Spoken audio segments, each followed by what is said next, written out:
among how many people are in sales? Quite a few, okay. What did you put as a title when you registered? Founder. Okay, founder and, yes. So all of you are founders? The guys who raised your hands? Okay. Very good. Excellent. Should we get started? Okay. All right, so I hear that there are two power-packed sessions going on right now at the same time, right? And I'm assuming that if you're here, there's no place in those rooms. Is that right? Yeah. Well, if you're here to listen to Mukund Mohan, you won't be disappointed. He will come in a little later. In the meantime, I am going to do the first part of the session, and Mukund will do the second part of the session. The way we've divided it is I'll talk about lead generation, and Mukund will come in and talk about building a high-performance telesales team. Okay. Just to give you a little bit of an introduction about myself, I spent many, many years in the US. I joined the first company that I interviewed with, which is Mercury Interactive. Very fortunate that it happened to be a really nice company. Learned a lot there. They did a great job in fostering innovation within the company. We did a lot of in entrepreneurial ventures within the company, entrepreneurship. And so I helped build out their software as a service division and did a lot of different roles: business development, business planning, portfolio management, delivery. And then I moved to Asia Pacific, and at that point in time, Mercury was purchased by, was taken over by HP, and I headed up HP Software as a Service division for Asia Pacific and Japan. After that, a year and a half ago, I left HP to start my own company. It's called Social Hues, and if any of you want to know more about it, we can talk about it after the session. Okay. So what I want to do in this session is just talk about how we've been effectively doing lead generation, and I can give you a little bit of experiences of being in a startup, definitely part of my HP experience, part of the Mercury experience. I can share those ideas. I can also talk about some of the conversations that I've been having with some other entrepreneurs in India. Okay. And clearly there's a wealth of information in this room, and I'd love for all of you to share your own experiences. So keep this session interactive. Feel free to ask questions at any point in time. If you feel that there's going to be an overflow of questions, we can talk about those at a later time after the session, but don't stop yourselves. Feel free to interrupt any point in time and talk and ask questions, okay? The first part will be, I'll just touch upon some very simple principles which I think all of you are familiar with, but then get into the details of really what we are doing on a day-to-day basis, okay? And this is, if I go by the books, there's tons of information with respect to lead generation, with respect to marketing, and how do you determine which marketing efforts are appropriate for you. How do you tweak it as you go? And what I think the most of what I've learned from entrepreneurs more recently is that anything that has been working over the last 6 months is not necessarily going to work over the next 6 months. It's changing so fast, right? So I'll tell you how we are continuously looking at marketing and lead generation for my company, okay? And then I'd love for you to share your experiences on what is it that you've been doing that you feel is working well, okay? So you all know the funnel, right? All of you know what the funnel is, which is you cast your net, you see how big that net's going to be and what it's going to catch in terms of building awareness, right? And once you build awareness, you try to then figure out if the prospect has a good intent to buy, you qualify really well, you go in and do a lot more selling beyond that, and then try to convert into a customer, right? All of you familiar with this very simple principles of selling? And it sounds like, lots of you in this room have selling experience, correct? So this is what you do. And the funnel, the way it looks is that you start with a very large funnel, and then based on what your expectations are for sales, you then determine how much effort you put into lead generation.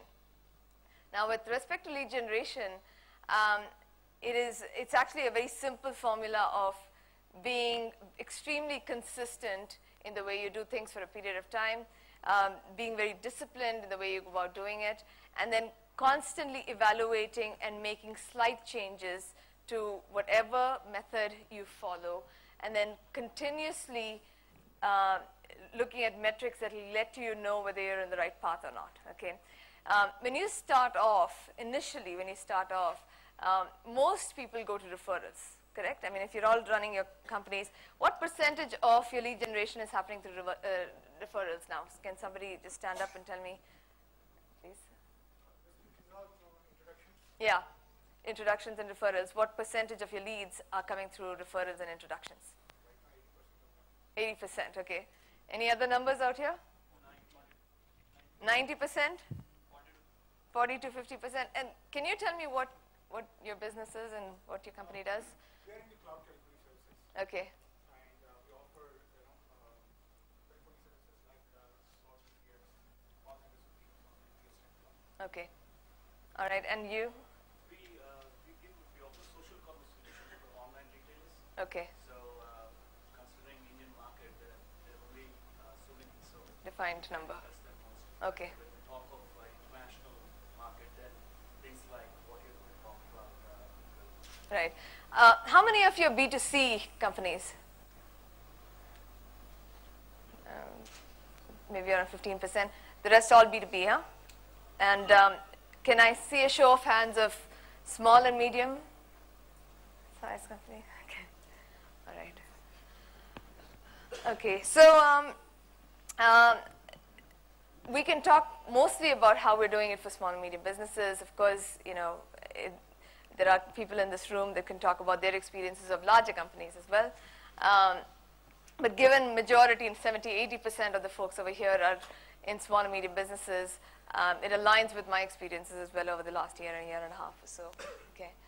So from the companies that we've talked to, and I've put the names of the companies out there, there's Interview Street, Introspect IT, these are IT services company, IndusNet, Kidlu, Kaspersky, Cardecco. These are all companies that have told us really what amount of spend that they have allocated towards their marketing efforts. Okay, and the reason why the marketing spend is fairly low is because they're smaller companies.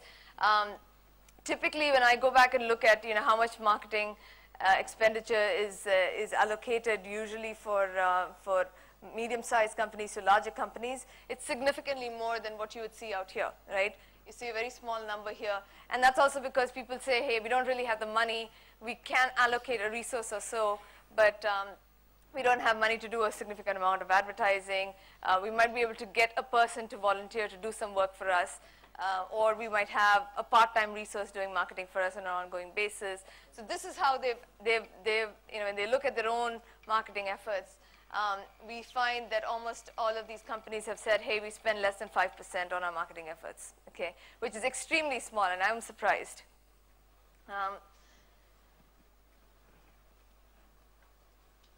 If you look at some eMarketer data, we say over here, basically they're saying that, B2C, mid-sized companies and large B2B companies spend anywhere between 5 to 10%, okay.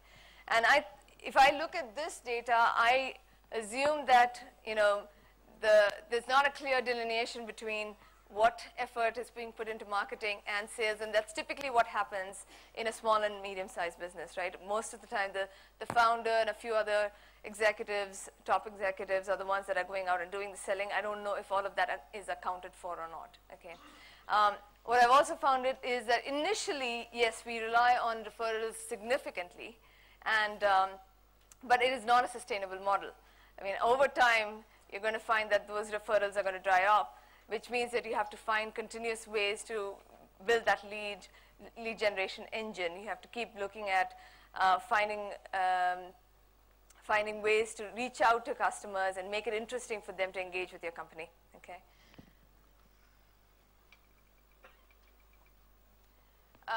So here, I mean, when we look at the efforts that have gone into B2C B2C go-to-market activities, most of it is skewed towards advertising, right? If you look at, so amongst the ones that you said, your B2C companies, would you say this aligns with typically your marketing efforts? Your advertising spend, you do some events, that's where you spend most of your marketing budget? 42% of the people, advertising is a top activity that is go-to-market activity for companies, yeah. Yeah? And this is what we found for B2B, which is direct sales, seminars, webinars, partner activities. That's where most of the money is spent and the time is spent, okay? So if I go to the different activities that can be done for small and medium businesses, there are so many to choose from, right? There's AR, there's PR, there's, of course, you can go and do a bunch of social media marketing. There's a lot of that going on right now. You can do direct efforts, you can do events. There is a ton of different activities that you can choose from, okay? And typically what we find is that, you narrow down anywhere between 3 to 7 activities that you feel is appropriate, that aligns with your budget and your ability to go out and touch the customer. Okay, so when I look at what activities my company narrowed down on, we basically looked at 3 things. One was PR. We said we have very initial stages, so we're going to go and do a bunch of PR. We're also going to look at advertising, which is extremely important for you to get internet traffic, right? So you do a lot of advertising. You also look at SEO, which is very normal. I think a lot of internet companies are looking at SEO. But these are the top 3 we started with. Over time, we started to look at a few other additional ways to go to market. And this is where I think your innovation and creativity starts to kick in, okay? So as we started to look at, what is it that we want to go out and portray to the client, okay? One of the main things that we realized is that, you can't go with the proposition of, here's what my company offers, right? The minute you say, here's what my company offers, we don't necessarily know that it addresses the customer's pain point, okay? And this is where it's almost like, nobody wants to hear you speak. It's almost like you have to, enter into the customer's mind and say, what is the pain point you have? How do I address your pain point? And how do I come up with a very specific message that says, if you have this pain point, or if you have these 2 or 3 pain points, then this is the appropriate solution for you, okay? And so that's really what will be the starting point as you start to think through what message are you going to take to the market, okay? And how are you going to address the specific pain points that you have for the client?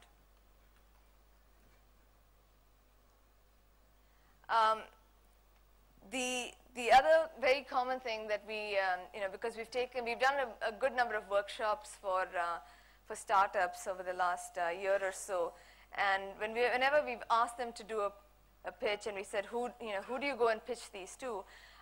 Most of the time we get responses as, we do this to IT organizations, we do to, we think that we can go to pretty much any level manager, IT manager out there and present our solution. And what is extremely difficult is if you are not able to define a particular role that you're going after, your sales efforts are going to be very, very ineffective, right? So if your solution, for example, is going to need CIO approval, it needs higher level management approval, the budgets that need to be allocated for the solution is much larger than the ability of approval of somebody that's at a lower level, then that you have to really take a top-down approach to sales, right? So that is where you think about the persona. Who are you trying to sell to, and how do you define the solution with respect to the particular role and role definition that they have? Okay, so In our case, we started to look at, who's responsible for brand perception. How do you understand, what their day-to-day activities are? What are their strategic activities? How do you define, how our solution is going to fit into the existing model that they have? What is the additional value that we bring to them? And look at it particularly from the persona perspective, okay? Which particular roles do you find will be the primary person you're going to pitch to?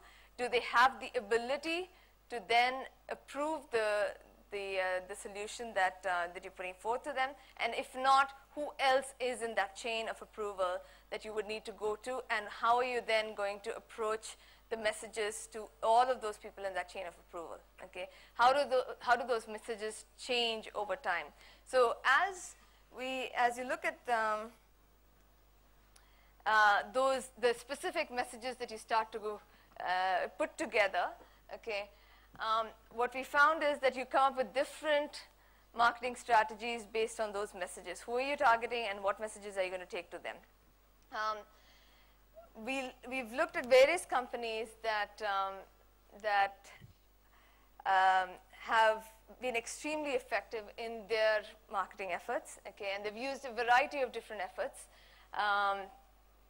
For blogging, for example, there's content right now is huge. Almost everyone is trying to put out content out there that will help the customer, give them guidance, give them direction outside of what your product will do on a day-to-day basis for them, right? So the main thing that almost every company is trying to do is come on, build content that's different, that's unique. And if you are able to get a community of people engaged because they're extremely interested in the content you're putting out there, then you have a way to market to them very effectively, okay? There's a lot of companies that have done that really well. There's a company that we've been engaged with called the Darchis Group, and they have a very interesting model. They have only principals that go out and show thought leadership. They only attend events. That's all they do. They get 80 to 90% of their leads coming in just from events. So they go speak at the events, talk about what they've done for clients, and all of their lead generation at this point in time, and this is, they're still in the initial stages, comes in through events. They don't care about any other lead generation mechanism because they feel that's the most effective for them. We found that what we've started to do in a way that's similar to what HubSpot has done is create a community. So HubSpot has created a really nice community on LinkedIn, and they've actually allocated more than a resource or resource and a half to manage that community on an ongoing basis. Okay, and I'll talk a little more about that particular example, but if you identify 2 or 3 specific go-to-market methods that you feel is appropriate for you, and you effectively execute on that, that is the way you will reach out to your initial set of clients. You tweak that over time and move on to other methods that you think will be effective for larger set of leads that you might need when you think about the next level of customers that you're trying to target. So this example is HubSpot. How many people know HubSpot? Yeah, almost 50% of you. No, they're doing a lot more than the community, but this is how they started. Okay, when they started, they just said, I'm going to build out a community of people that are very interested in doing inbound marketing, right? And at that time, inbound marketing was not even known. Almost everybody said, most of the time, most of the efforts that has been, in a way, talked about for years and years has been most of the sales efforts that you go out and do outbound, right? You hire a bunch of salespeople, you go out, give them quotas, you determine what their targets are going to be, you manage them on an ongoing basis, right? And you then try to meet your target goals. Now what HubSpot did was they turned it around and they said, let's look at how we can get prospects coming to us when they feel they are ready for it, okay? So instead of you spending a bunch of time trying to figure out when a prospect is ready to get engaged and you qualify, because the qualification process is the most important part. So instead of spending a ton of time trying to figure out qualified clients, let's find out if qualified clients can come to us because they are at this point in time ready to buy our solution. And if we have a community of people that are like-minded, and even if they're not ready for the solution at this point in time, let's nurture them and let's keep them warm, and over time they will become clients of ours. So that's what they did. They went with a community building process, and they did that extremely successfully. Yeah, a couple of things I'd like to add. Yeah. And maybe that may go into one of the bullets in the previous slide is that I noticed something very interesting. They have all these graders that they give us free products, like website grader. And when you go there, you can type in your website and they'll tell you, give you a rank, but they'll also tell you all the things you can fix in the website, to make it better. And they have over 3 million people tried websites in there. Then they went on and did some others like Twitter Grader and Blog Grader. I actually heard of HubSpot first as a Twitter grader. Mm-hmm. Say you're #1 in Delhi. Yeah. And then based on basic metrics like follower number. So the interesting aspect of that is, I think it's a different technique of giving out a free product that is useful to the customer as a lead generation mechanism. And this is something that is really, and I was shocked because they have about 5,000 paid customers, but 3 million people tried. Subscribe or try it. Yeah. Yeah, and there is a lot of that going on. I mean, even I don't know if I have that example here, but Mint does that as well, where they put out a whole lot of metrics that's interesting for the community, and you're absolutely right. The hook to getting a community going is you give them something for free, right? And if people feel it's useful, they're going to come back to your site. They're going to be looking for more and more information, but you have to continuously give them a reason to come back to your site or your community site and to be engaged in that content. And some of them have also done a really good job in getting the community to participate in the content creation, right? So if you get the community started, you've built out a community, you know that this is a community of very experienced set of resources that know that particular topic extremely well, you can then start to recruit some of them and say, can you then, provide us content that's going to be interesting for this community, okay? And people are willing to. I mean, there's amazing amount of talent out there, and people are willing to spend the time participating, even if you do not pay them for it, right? And that's the big new trend that we see. Even if you don't pay for it, if you don't have, paid resources, you can find marketing talent out there to do marketing for you.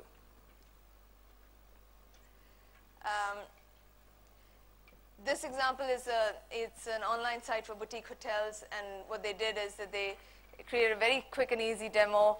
Almost everybody who looked at that demo and said, this is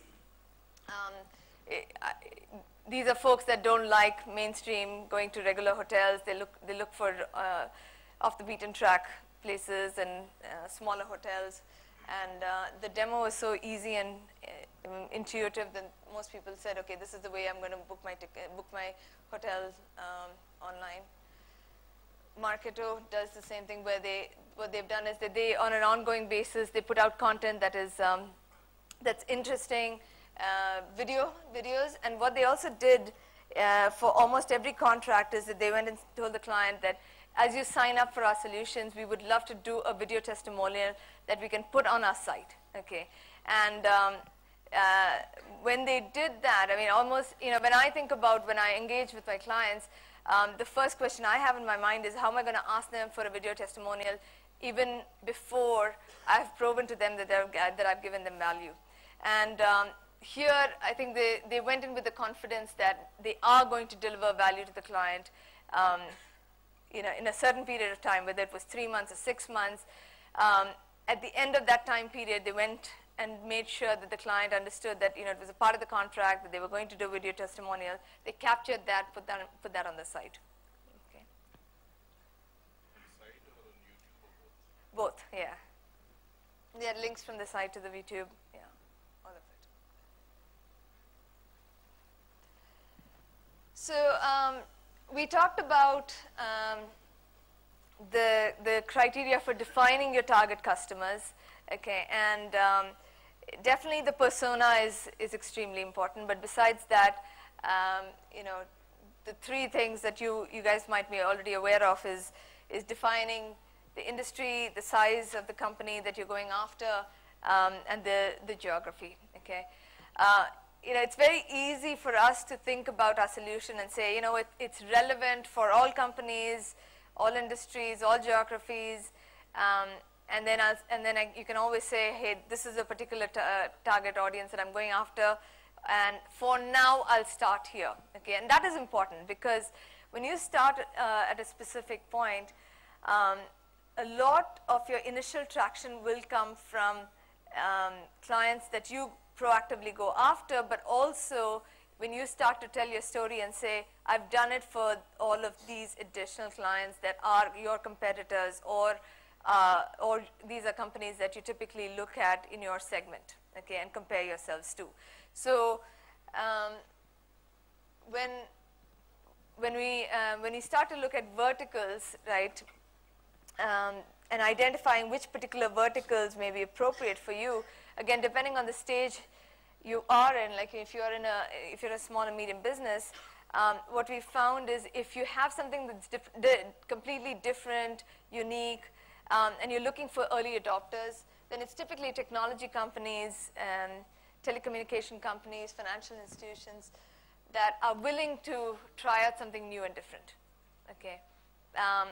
So when you go to these companies, they will be willing to give you time, they will be willing to give you resources to try out these solutions, give you feedback, and that's what you're looking for. Okay, you know, you want clients that are willing to give you the time and effort and give you the feedback. When it comes to, especially in India, I think that public sector utility companies, very, very hard to get in there. And I don't know if you even want their feedback in your initial stages. At a later time, if that's your target customer and really, you know, those are the ones that you want to go after, you'll have to think through a lot of other pieces, which is how you're going to break through into this particular sector. Especially the sales cycles become extremely difficult because you need to have connects, okay, and you know, the people who are experienced, who have the relationships and can do relationship selling, those are the ones who will be able to get into the last segment, which is the government and utilities. Here's the example that I was looking for, which is, you know, which is Mint, where they have extremely boring data, which, you know, they've been able to make very, very interesting by putting infographics out there. So on a day-to-day basis, they go in, give out some new interesting infographics that the audience will be able to look at and say, this is good information for me, good information for my business, good information for me to know as I start to expand, right? And so they've done a very, very good job in coming out with information that they pass on for free, and this is how they are able to generate leads on a regular basis. Will it blend? Okay, I don't know how many people have seen infographics of Will it blend. Yeah, you guys have seen it, huh? Sorry? Videos of Will it blend? Infomercials, that's what I meant. Infomercials. So Will it blend is a very interesting company where they've got a product that they feel is, you know, is extremely effective blender, okay, which is with unique technology. Blenders are typically normal, boring products. You know, you don't think twice. You think about the top 3 brands and you go and buy a blender. But what Will it blend did is that they created some compelling videos where they said, you know, I'm going to take the most outrageous items and put it into the blender and show people how powerful my engine is, right? And so they've blended iPhones, iPods, any electronic goods. And what they've also done very effectively is they've told people, bring us products that you want to see blended in our blender, right? So people started to bring in their stuff and said, okay, here's what I'd like you to see. I'd like to see on your show, and I'd like to see it blended, and I want to see whether it actually does it, does it well. And if you haven't gone and watched any of these videos, you definitely should, because it takes any of these products and blends it completely into a paste. Okay, it's unbelievable. So this one, is very visually effective. What they've also done is they've said, people, if you have a Will It Blend, try blending something unique and different, and send us the video. And they put all of those videos on YouTube as well. Okay. I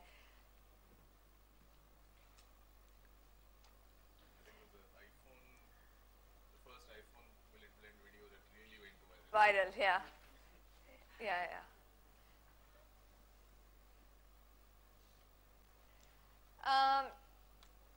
When it comes to the size of companies, right?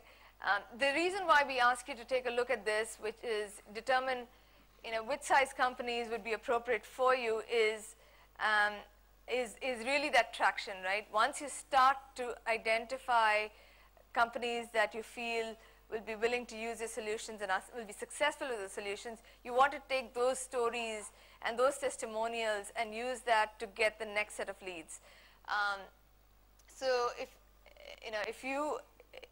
you're doing a product that you feel is appropriate for a mid-sized company, but also smaller companies will benefit from it, you can take the opinion of these smaller companies, okay, just to get your product and solution validated, but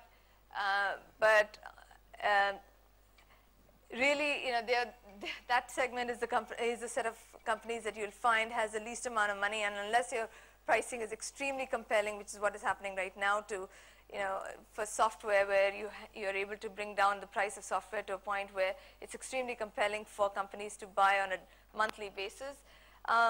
Look at going to mid-sized companies that will be willing to pay the price that you ask for. That is going to give you the margins. And this is the order in which that we have found, adoption of new solution happens. I mean, you find that mid-sized companies will be quite open and willing to pay the price you're looking for. Smaller sized companies will try out a variety of products. They may sign up for your service. They might sign up for a service for a short period of time, 6 months, 12 months, etc. It is hard to continuously engage with these clients, and you'll have to think about the churn that will happen over time. Okay, so for small and medium businesses, if your funnel is large and you're able to account for the churn that will happen, then that's great. You'll have to continuously think about innovative ways to go out and market yourself to make that funnel extremely large. But otherwise, mid-sized companies will give you a good starting point, and then you go into expansion into larger companies. Let's skip this. In terms of geography,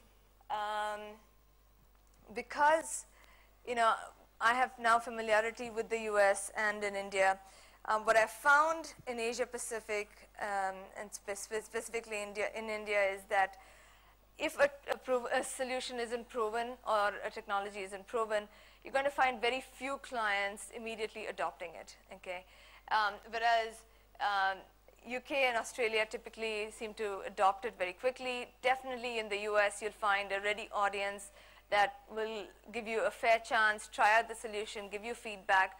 One of the other things that I find in Asia Pacific, where maybe it's a cultural thing, is that the feedback isn't that easy. Okay, even if the client talks to you, engages with you, spends a significant amount of time with you, eventually might even choose a competitor. Most of the time you'll find that they will not be willing to share the reasons why you did not win the deal. Okay, and although there's probably the same experience that you'll find with certain set of clients outside of India, but the likelihood of getting feedback from the US is extremely high. Okay, so when we look at geographies, we typically find that it is easier to go after, and this is more, if you're building a product just for India, of course, India is your market, so you're not going to look at a global market. But if you have a product that you feel is appropriate for a global market, it is, our experience has been that let's look at geographies. Typically, the US, EMEA, and APJ is the way that the adoption typically happens. Talking about enterprise products? And consumer products as well, not just. So, for example, I don't find that to be very plausible. What you're saying. Can you give me? Correlation between geography and adoption propensity. Can you expand on that? I mean, based on your experience. I guess when it comes to consumers, there are a lot of innovative early adopters now throughout the world, especially if it's internet-based technology businesses.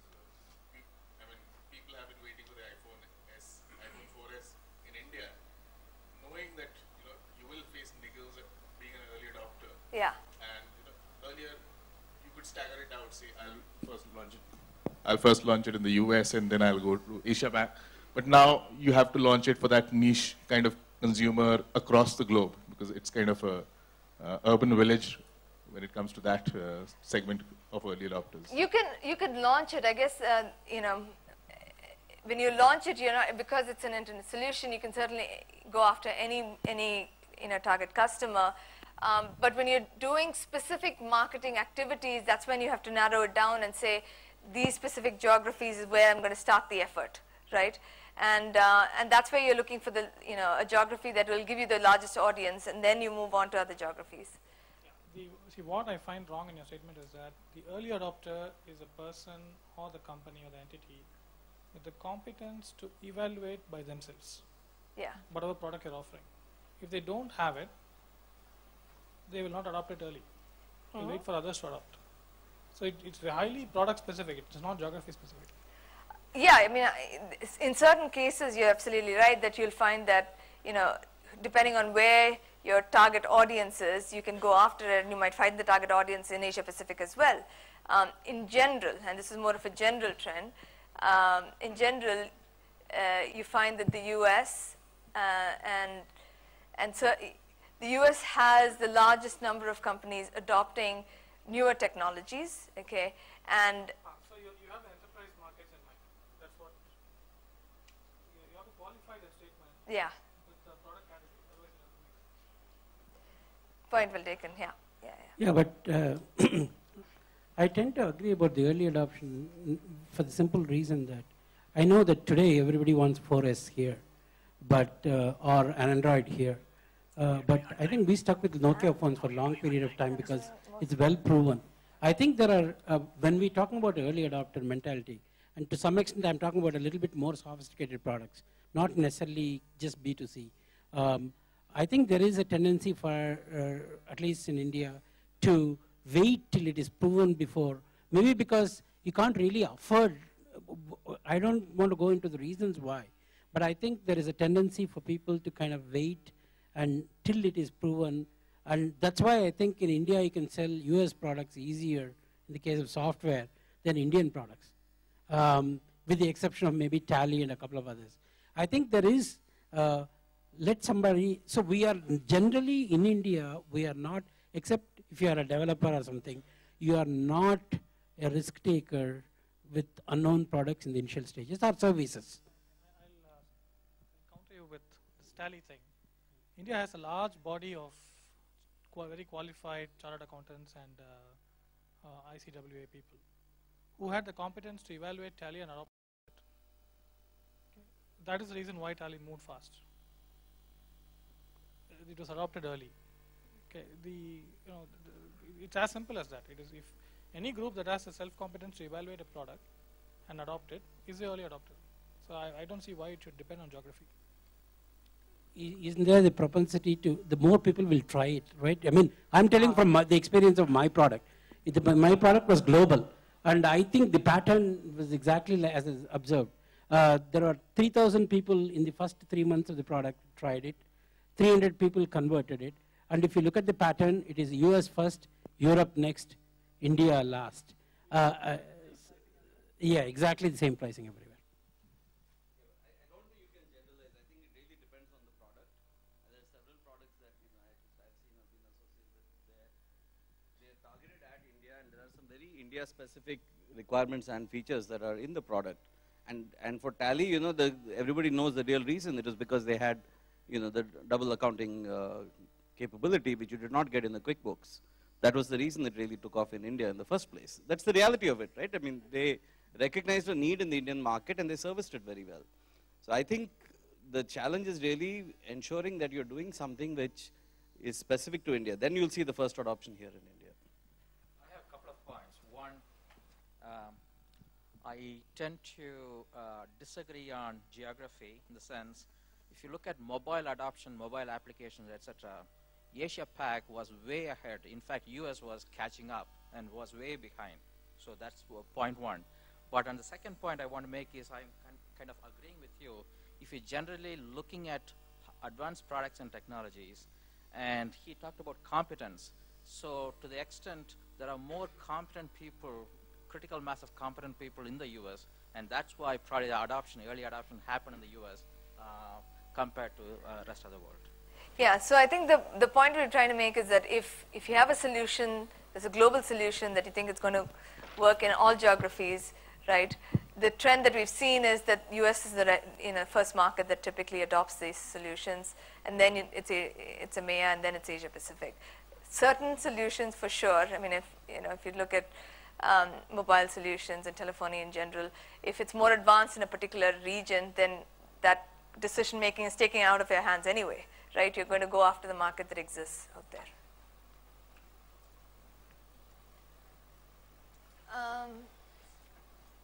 Here's a couple of more examples of what was done for AdMob. Okay, so in this one,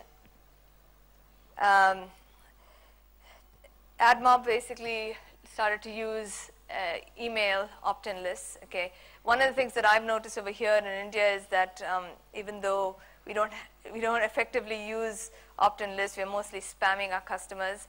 Spamming still seems to work.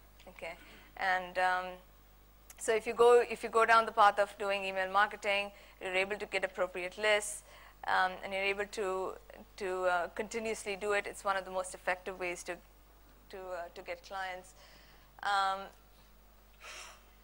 We talked about this.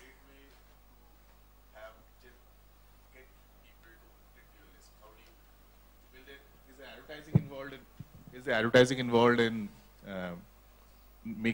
letting people know that there's a opt-in list, and so is there going to be upfront spend to advertise that there's an opt-in list?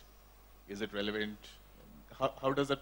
So you don't advertise. I mean, at least we don't advertise the opt-in list. What you do is you put something out there that's for free, right? You do white papers. You put information. You do newsletters.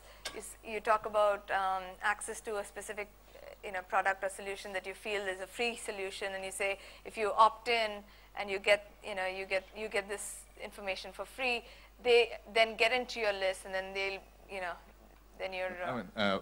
Where I'm facing an issue is right now you're still competing for attention from X number of sources.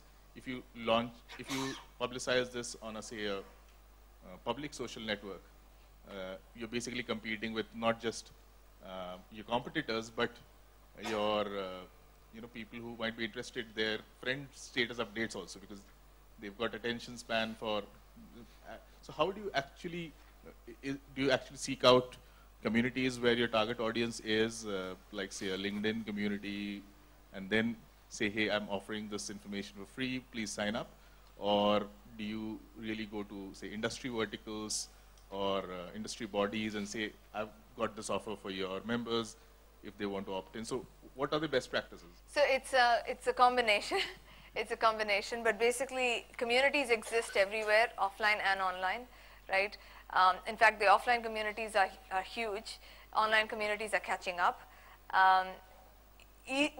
for engineers, it is easier to do the online communities, right? So we always take the path of basically saying, okay, now I'll go to the online communities because I know I can easily find them. I can easily just post, sitting in my office, I'm going to just post interesting collateral, and hopefully a good number of them will see it and sign up for the ongoing newsletters and subscriptions that we want them to be a part of.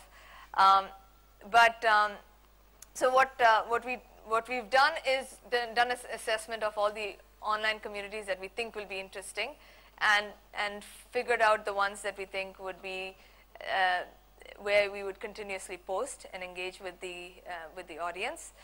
But besides that, you have to look at the offline communities as well, and find ways to have them sign up. And this could be events. This could be, this could be even if there's print. I mean, depending on the audience you're going after.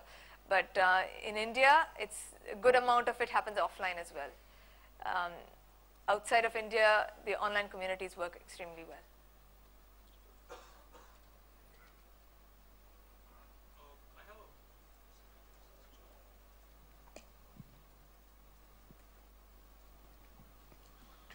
I'm unable to make out in this presentation all these mediums which you have mentioned, Twitter, YouTube, etc. They're all mass mediums, and almost everyone is aware of these tools to use. So how do you break through the clutter? If you're starting an engagement using, let's say, if I'm planning to use Twitter on a regular basis, how do I break through the clutter and reach my target audience? So what do you do? Is there any special ingredient that you have discovered, or any framework that you have discovered? Yeah, the first step is definitely identifying 2 or 3 activities. If you've identified social media as the way that you want to go out and reach out to your client base, then you determine which platforms you want to be a part of, right? But if I go back to the slide that outlined, there's a good number of this is the large list, okay? But you identify 6, 6 is large. For a medium-sized company, 6 is, is something that you can handle. For a small-sized company, maybe no more than 3, okay? So if you identify 3 activities, you have to be at it for a period of time to see how effective it is. Social media could be one of those activities. Once you determine it's social media, then you determine which platforms in social media is appropriate. If you're a B2B company, for example, LinkedIn would be more appropriate than Facebook. Then you go into identifying how do you effectively engage on those platforms. Okay, if you determine, like, email marketing is something that you want to do, then you have to work at email marketing for a period of time. You have to get the appropriate lists. You have to see how effective the email marketing has been. When you send out the emails, you can determine how many are open, how many of them are have been viewed. So those kind of things. So but you do have to identify 2 or 3. And what has been done, I think, more recently is the ones that we've shared. Let me give to another perspective. To give you a Twitter example, huh? Do you have a mic? Here. Sanjay also wants. So I'll give you a Twitter, what we've done, right? Just to give you a little bit of a perspective.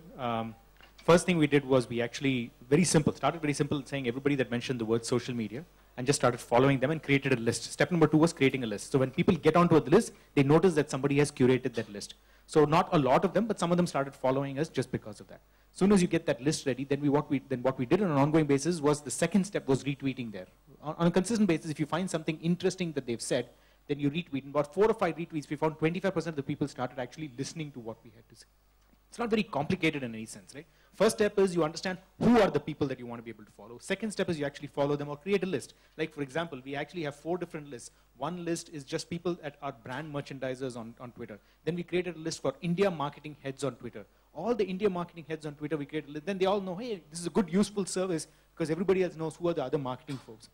Third, we started retweeting specific points that they had mentioned on Twitter that we then said was interesting for everybody else to see. So they said, hey, somebody's actually saying something that I said was valuable. The 4th step was we actually went ahead and said sometimes, hey, would you like to be able to see a demo of some sort? It's not very complicated in that sense, but there's a series of steps you usually are able to take.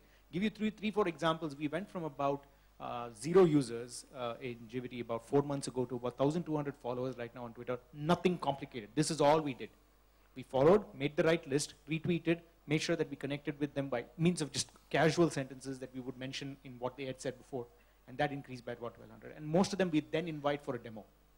And eventually, out of this 3 months of 1,200 users, we got about 40 people who wanted to see a demo.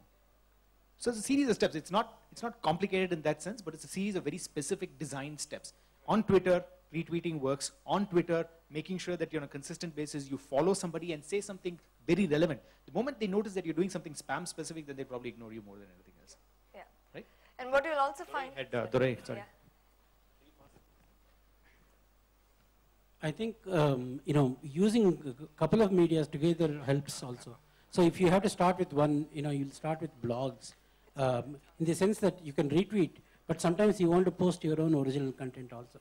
And the couple of things is that don't talk too much about your product, but talk more about the industry. And that is what gets you the credibility in the initial stages. And then, of course, once in a while you can mention the product too.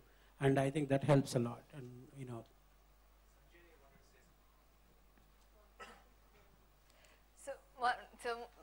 and just to add one more thing on that topic, which is what we found is that when you think about lead generation, right, there is some amount of leads that will come your way because of activities that you may not even be aware of, right? I attend this conference, I might get a few leads.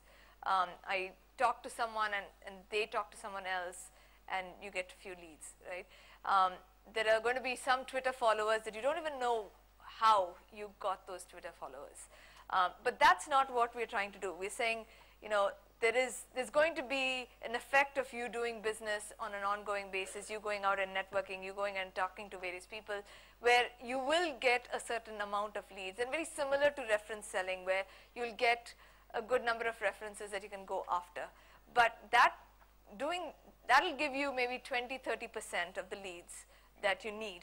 The rest of the 70% is something that you really have to work at. Okay, so when you have to work at it and you want it to be on a consistent basis, then that's where the discipline comes in. Okay, and if you're doing 3 activities, whether it's PR, whether it's social media, you're doing some SEO work, any of that, okay, if you do it on a consistent basis, you will find that a certain amount of leads will come your way and you can trace it back to the activities that you've done. There's a company that I've been engaging with that said that they get almost 100% of their leads just through AdWords, okay? And they feel that it is sufficient for the pipeline that they need right now. So they are not engaging in doing any other marketing activities, and all they do is advertising. Okay. So it depends. I mean, basically what you're trying to find is a couple of methods that will give you that consistent 70% of the leads that you're looking for on a monthly basis. Some other leads will come your way through referrals, through just social networking and other activities, but that'll be an effect of you doing business well. Okay. Hi. I'd like to just add a point here. We've been talking about the platforms and platform-specific strategies and how it probably depends on product to product. I think the most important step before you go to choose a strategy or choose a platform like Twitter or YouTube or anything is most important step one to do is probably listening. You have some awesome tools like Google Keyword Research Tool or Social Mention or any of these free awesome tools. So it basically first of all gives you a perspective of where your probably target audience are, at least in the online communities. Yes, it is a mix of online and offline, but specifically when you're looking at online, where are these target audience already talking? Probably there are a couple of good bloggers who are blogging about you. That gives you an opportunity to, get in partnership with them. Or probably there's some Twitter users, or like the head of sales marketing who are actually active on Twitter. But how do you choose, which platform to start with? So should I start a Facebook page or a Twitter page or YouTube page, or should I do everything and a blog together? It's difficult to manage, right? So I think the most important step here is listening. Go listen for some time, understand, audit, and where your guys are, what they're doing, and what they're talking about, and that will give you a good perspective on planning the next strategy and going forward from there. All right. Yeah. Okay.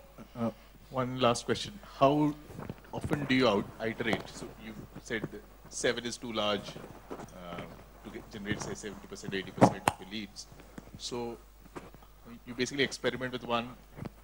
What does it also depend on your sales cycle, whether you're innovative or you're like competing with another player? How often do you give that platform channel a chance before you dump it for the next one? I look at it for a 6-month period. I mean, you have to be consistent for a 6-month period to be able to at least determine if the medium is effective. Anything less than that, it depends on how long you've been doing business, right? If you've already got some benchmarks and you've already seen other mediums to be effective and you've seen results within a shorter period of time, then you can try it out for a 2-3 month period and then decide that you don't want to go after that particular method. But if you are starting off and you don't have any sort of benchmark baseline, then you have to do something for a period of 6 months to then see the effect of it. I'd also qualify. It doesn't sometimes depend on the time. It depends on the quality and the type of leads that you get. So you shouldn't be focused on time at all to a large extent. I wouldn't say try this for 2 months, try this for 6 months, try this for 8 months. It doesn't help. What you want to do is, does this give me the quality, the consistency, and the number of leads that I need to be able to fill my pipeline? If that is not sufficient, there are 2 salespeople, they can handle more than 3 times the number of leads that are coming in, then you go to another platform. You see the effectiveness of this platform versus the other platform and say, do I want to double down on one platform because I'm getting more effective leads from one? Because every platform has both a cost associated with it for a cost per lead and effectiveness associated with it, how quality of the lead. Cost and quality on an ongoing basis, every platform is different. Right? So you cannot say, I'm going to try this for 6 months, chhod dunga, usko try karunga, chhod dunga. You got to be able to understand what is the need from a pipeline perspective. What is the number of qualified and unqualified suspect and prospect leads that you need? Depending on that is when you decide you want to go to adopt a next platform or not. Like for example, she gave the example of another gentleman who said that he's perfectly happy only with Google AdWords. He doesn't want to do anything else. Facebook, Twitter, he says, no, not interesting.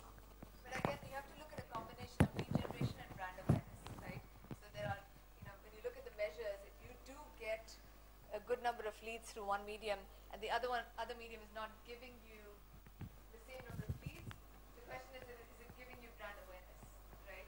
Are you getting enough people aware of your brand because of that method? And then you balance it out based on your goals. Excellent. So I'm going to start the second portion of the session. Hopefully I'll finish in about 45 minutes. Just to give you a little bit of background, I have run both inside sales organizations. I've been an inside sales rep. Most recently, I had my own company, BuzzGain, where I was sitting on the phone between 8 o'clock in the night and maybe about 12 o'clock in the night, talking to people in the US, trying to convince them to buy my product. So I've been through being a rep, managing 3 or 4 reps, also going a little bit higher in the food chain, all the way to running my own sales organization. And in large companies and in small companies. My name is Mukund. What I'm going to do is present about 30-40 minutes on a very different way to look at how do you hire, manage, track, and run your inside sales organization. How many of you guys already have an inside sales organization? Quick show of hands. And then how many of you actually sell to India? How many of you sell to the US? Okay, I'll try and focus it on a good mix because there seems to be a fairly good mix for most parts. Inside sales, for all practical purposes, is all about metrics. It's all about metrics, metrics, metrics, metrics, metrics. This is numbers. You've got to be able to manage numbers very, very effectively.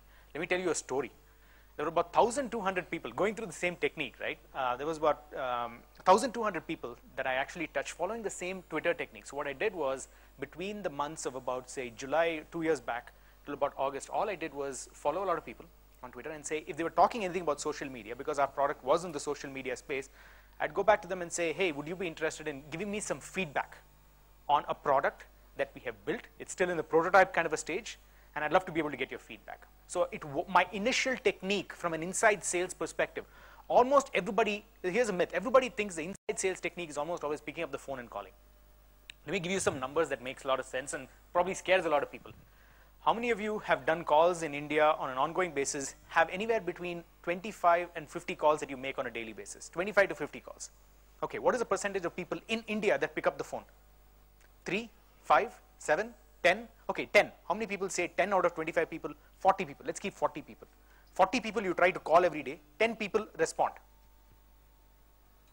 Okay, how many people have 5? How many people have more than 10?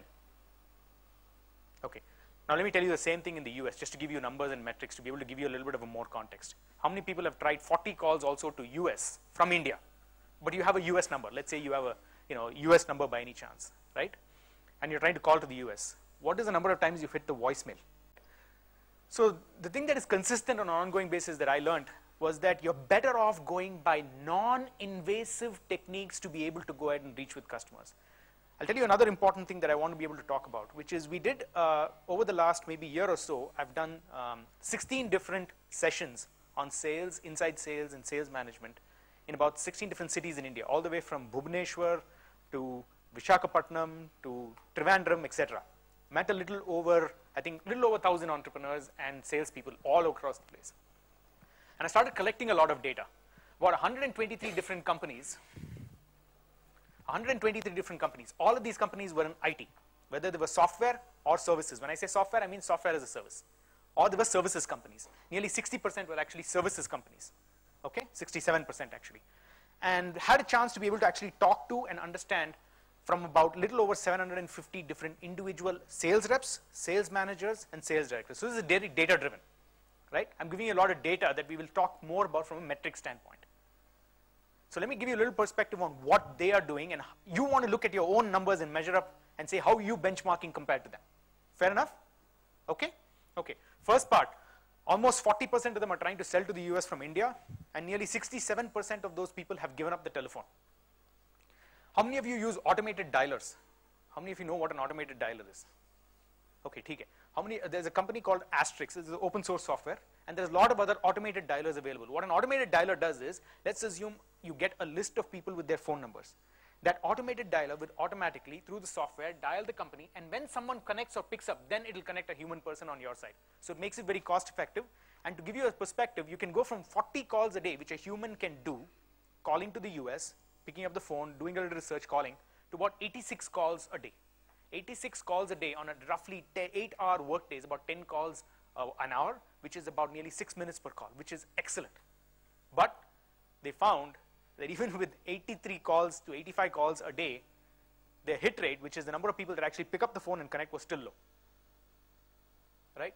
So a lot of people, nearly 60-70% of the people are giving up the telephone as a primary mechanism to reach out to the customer. Which is why it goes back to the question, I think, that Vikram, you had asked, is it better, different ways to be able to go ahead and get to the customer? I'm sorry, not you, it's actually other ways to be able to find how we can engage with the customer without picking up the phone, because it seems to be a high barrier to entry for most parts. Right? Okay, second number that I think is very, very interesting. Combination of using inside sales and field sales versus using only one of those. How many of you guys have a field sales team to complement your inside sales? Which means people feet on the street in various different locations in India or in Bangalore also. So if they're selling to the US, then it tends to have more people on the inside sales region. Now these are all Indian companies. All of these companies, 123 companies, are Indian companies selling to either US, Europe, India itself, right? We tend to see if they're based in India and they're selling to the US, nearly the biggest percentage of them actually tend to have an inside sales only kind of an organization. And if they're selling in India, it pretty much is decent kind of a mix. All three of them tend to be able to be fairly good, 30% or something like that. And if it is other countries, specifically Europe and specifically English-speaking countries, they almost always focus only on inside sales organization. Okay? Let me give you some specifics on how it actually splits up in various different ways. The 5 metrics that matter if you're trying to run an inside sales organization. You've got to understand how you're tracking your lead generation. Are you using them for lead generation? Are you using them for selling? How many of you guys use inside sales for lead generation, which is you pass the lead to a field sales person who actually closes the sale? 1, 2, most of them. How many of you guys actually sell on the phone, which is get people to buy on the phone? Okay, about 30%, 50% kind of a mix, almost a good mix. The thing that is interesting, I'll walk through the numbers on those perspectives also. And then the second part is compensation metrics. How much are people paying each other? So I collected all this data, and I'm going to share a lot of that data in a summarized fashion, and feel free to stop me at any point in time and ask me questions. Is that fair? The third one is associated with the funnel. How quickly are they managing their funnel? Management of those people, and finally quota and contribution. So let's look at the first one, lead generation metrics. And these are primarily people that are using to generate leads themselves. And this is all Indian companies, people just like you, software as a service companies or IT services companies. Okay, ratio of field sales to inside sales people is about 3.4, but I don't know anybody that is a 0.4 person, so I rounded it off to 4 people. You can round it to 3 also, but roughly between 3 and 4 people are taken care of by one person generating lead from inside. What that means is if I'm one salesperson, inside salesperson, sitting on the phone or doing email or doing Twitter and finding a way to generate leads, there are 3 people that I'm typically supporting on the field. So and there are 2 different ways to organize this. One set of companies that I talk to organize it by region, which means Bombay, they have 3 salespeople. They'll have one person who's primarily only calling Bombay on a consistent basis and passing the lead on to the Bombay sales rep. The other way is by product. So a couple of companies have 2-3 different products. They have a specialist. What is the advantage and disadvantage using one versus the other? Territorial knowledge is typically good for price points less than about 25,000 to 35,000 kind of a range on a monthly basis. Software as a service. On a product basis is typically good when you're doing about 2 to 3 lakhs or less than that. But if you are focused more on trying to be able to push specific product lines on specific markets that you're trying to target, you're better off going the other approach. Make sense? Anybody have any questions? Anybody see something different? Okay, and I'll keep going unless you stop me. And since we have another 5,600 hours and I've got 14,000 slides, we're good to go. The second metric, which I think is important, the number of appointments set up per month. I told you that roughly on an ongoing basis, an 8-hour day, of which 6 hours is productive for the inside sales rep, right? Of course, they're drinking coffee for 1 hour. And if they're like me and Jesse, they're probably surfing the web and going to Facebook every 2 hours, right? So if they're doing about 30 to 40 calls on a daily basis and connecting with about 10 people, 10 is high number, by the way, so you're doing pretty good, Vikram, about 10 people. You typically will get about 5 to 7 people on an ongoing basis, is what I've seen across the board from them, okay? They set up about 38 appointments. So 3 people, if you assume 3 people are on the field in Bombay, and there's one inside sales rep supporting those 3 people by doing all the legwork and setting up leads and appointments, they are literally giving them between 7 to 10 appointments every month, which is 2 a week. Okay? So literally 2 appointments per rep, field rep per week is being given by the inside sales rep to the outside guy. These are brand new leads, correct. So this is one of 2 things. Either I have cold emailed, cold on the Twitter, connected on LinkedIn, and the guy said, hey, I'm interested. Or inbound also. Inbound is a separate league altogether, right? This is a separate league altogether. Okay, time to train. How many of you have people less than 2 years of experience in your inside sales organization? Okay. How many of you have taken more than 2 months to be able to get them trained? I'll tell you, almost every one of my guys have taken 4 months to 5 months to get trained, but the average apparently is 2.5 months. I would love to hire these people, but they're very difficult to be able to get. Sorry? So out of the 123 people, they responded back to me and kept asking, out of the 123 different companies, how long did it take them? And I tried to validate the data with the reps themselves. How long did they feel that they were comfortable before they got on the phone or got on email and said, I would like to be able to get up and running. And to me, that doesn't mean that this is not elapsed time, by the way.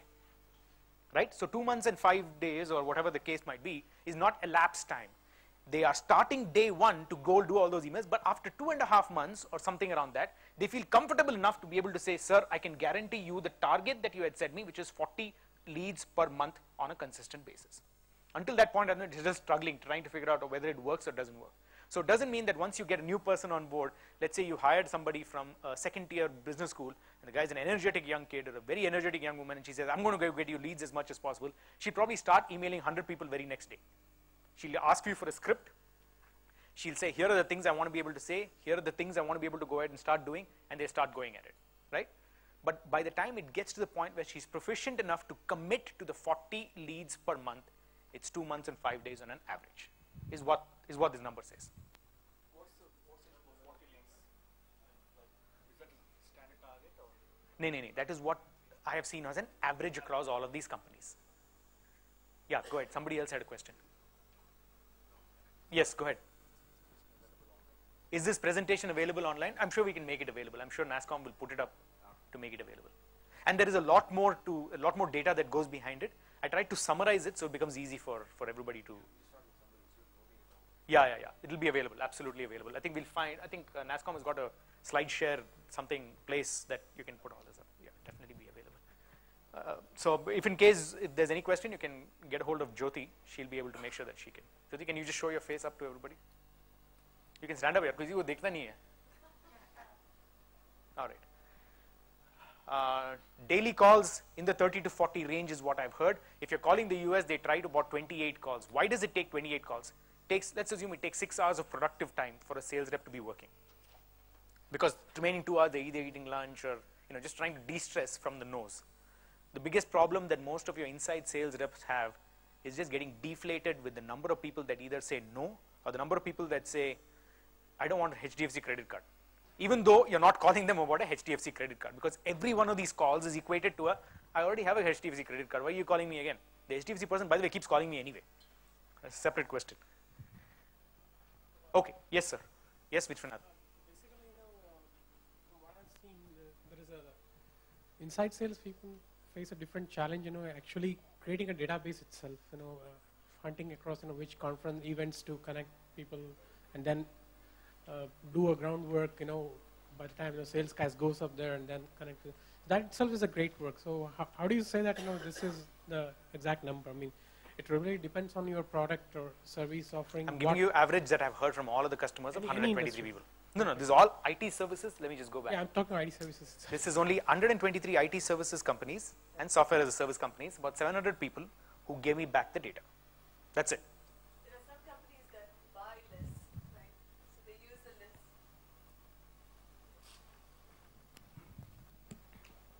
You're absolutely right in saying that if I had to go look for the contacts and then call these contacts, you're not going to be that productive, right? You're not going to be doing 38 calls a day. You're going to do a lot less, in fact, less than 10 or 12. Usually, companies go and buy these lists, or they have a separate person that's mining the information. I remember when we did some lead generation for ourselves, we targeted around 200 companies in Europe. Okay, it took my team, they were able to get for each day, they were able to get information for around 20 contacts, information, right? Where they basically found out the title of the person, what is their role. They had to call the company, check if they're still in the role, and validate that the person has the same title, and then pass that information on to the person who's going to be doing the call. Okay, so that validation takes a good amount of time, and they never did more than 20 a day.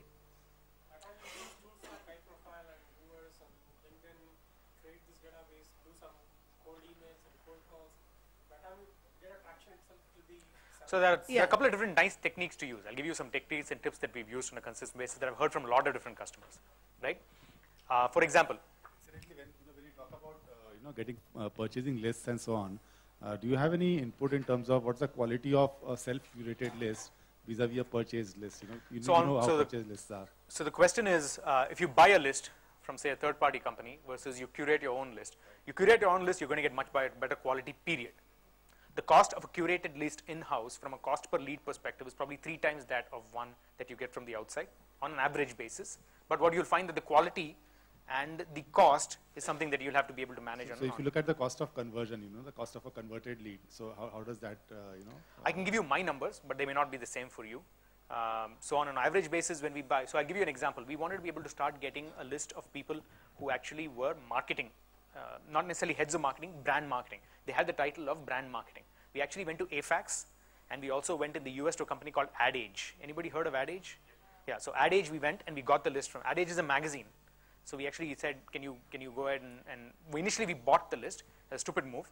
Better off to be able to just rent the list because the list is kept fresh by them. Instead of once we buy the list, it's useless after nearly 6 months because people have either lost their email address or you get a lot of bounce backs and so on and so forth. So we did that portion of it. And then we also at the same time started having a person who was just doing, we had outsourced to a company called Desi Crew to go ahead and get us leads on an ongoing basis from going to LinkedIn, going to Zing and building out brand manager lists. We found that the cost for the LinkedIn specific lead, just basic cost itself, doing the Desi Crew method, which is a BPO firm, versus going and buying for AdAge, was about 3 times more expensive to go to AdAge. It was about $15,000 versus $5,000, right? The cost of conversion was about the same for our particular case. So we found that it's a lot more effective to be able to get the curated list. This took more time.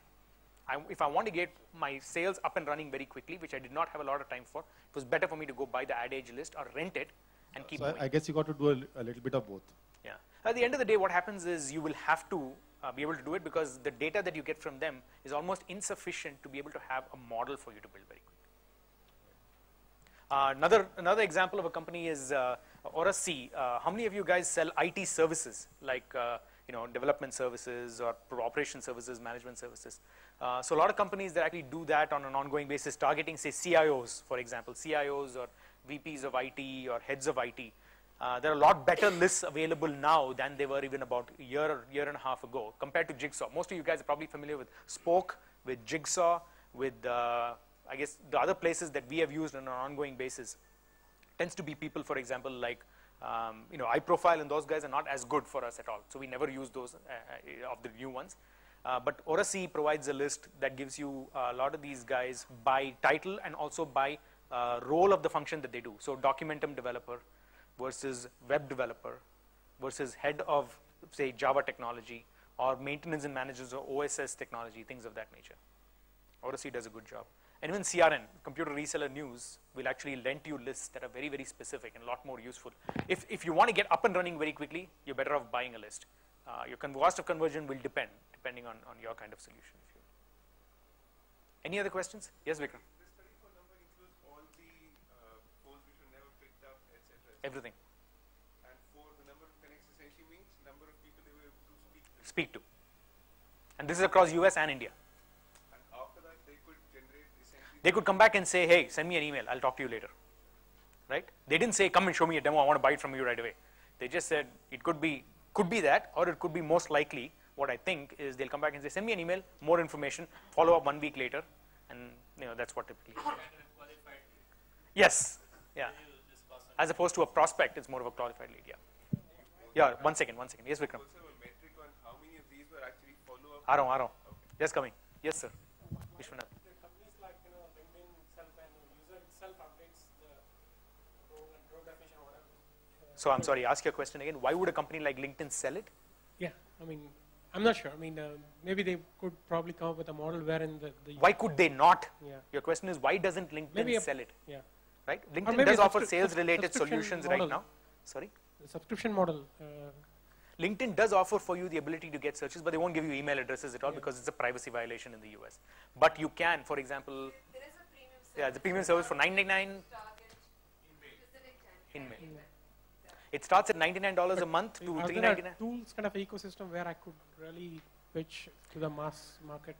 They don't want you to do that. They don't want you to do that. So what you'll do is what we have done is we've taken the LinkedIn lead. Based on the user profile, I would allow. Let me walk you through an example. I think I understand what I'll tell you what we've done. We do a search. Sorry? No, you finished that. We'll do a search. We'll understand the list. When you have InMail, you have the ability to look at more than just 200 users. There is a tool that is available actually that lets you import them into Salesforce.com or Zoho. Now the problem is when you import it, you don't get the email addresses. You just probably get and what our sales guys then do, or actually the BPO team then does, is looks for the pattern of that email for that specific company, and then they go ahead and fill that out. And they try 2-3 different patterns till it works. First name dot second name. So patterns at companies usually typically is first name dot second name at Salesforce.com, or it could be just first name at Salesforce.com, or it could be last name at Salesforce.com. There are about 7-8 patterns that work consistently. Then you keep trying it. There's another tool that I don't know how many of you guys actually use it. Very, very useful. It is actually called Email Verifier. What Email Verifier does is without sending them the email, it checks whether that email address is valid or not. So it reduces bounce. Okay? It does unwanted bounces and hard bounces. So it tells you whether it's a hard bounce or an unwanted bounce. Because the difference between unwanted bounce and hard bounce is some email servers will not let you send the email at all. So it will tell you, boss, there's no way for you to be able to get into this company by using this approach. What you would rather do is there must be a different way to be able to do it. Unwanted bounce is that. It typically will not accept until approved by this company. The soft bounce typically is the user's email address was not found in that specific server. I think the technique that it's a technology that they adopt. I think it is SMTP relays. Am I right? Right. So it's SMTP relaying, and it's a technology. Do you know better? Sorry, one second. He had a point to make. I kept ignoring it. That was different. I think one of the things that I've noticed, and both in Facebook as well as LinkedIn, is that you can do profile-based searches, even if you don't have a premium account. So you can, and then what you can do is you can take the search and you can say follow the search. So for example, we persistent search. Yeah. So what we do is for competitive intelligence professionals are our target customers. So I go and do a search on competitive intelligence. Then I say follow. So every time a new person is added to the LinkedIn with the title, they'll show up in your email. I mean, in the sense that they'll send you an email. You won't get their email addresses. And I think LinkedIn lets you target advertisements to that group, a select search group, which is not the same as getting their email, but I think it's probably slightly better. different. Yeah. It's probably better because what happens is if you're targeting, how many of you are targeting enterprises? And how many of you are targeting small and medium-sized companies? Nearly about 60% apparently in the US of small and medium-sized companies use Gmail. And if they report spam, then it becomes very difficult for you to be able to get over that spam list, especially if it is unwanted. Even unwanted email in the US is treated as spam, right? So my suggestion personally is you're better off adopting the, let me try it on LinkedIn. You've also tried, right, Jesse? Advertising on LinkedIn? Yeah. Do you want to give her the mic for a quick, just do a quick, what worked, what didn't work? So first of all, so we are connected to a lot of the target audience. So we had access to the email IDs. So the bad news for you guys is that around 60% of the people for whom we had the email IDs never checked their emails. And we found it wasn't that they thought it was spam or didn't want to read it. It's just that they had some ancient ID, because when we found the real ID and contacted them, they were perfectly happy to receive the communication. So a lot of people actually have Hotmail IDs and stuff, and you know for a fact they're not using it. So LinkedIn, whatever they've put is some ancient ID that they no longer check, or at best they check once a month. So that we also got responses a month later saying, I'm so sorry, we just saw the mail. We did ads on LinkedIn, and we found that people tend to kind of exaggerate their titles a bit on LinkedIn. Only a bit? So I told them I was a grand poobah on LinkedIn. Nobody believed me. Yeah, so we were targeting senior marketing people, but based on, so everybody put in their profile that they were senior marketing professionals. So you're not a CMO, you're nowhere near it, but because you have put that in your profile, LinkedIn is targeting you there. They also allow you to target groups. Now again, the group can say CXO or CEO or whatever.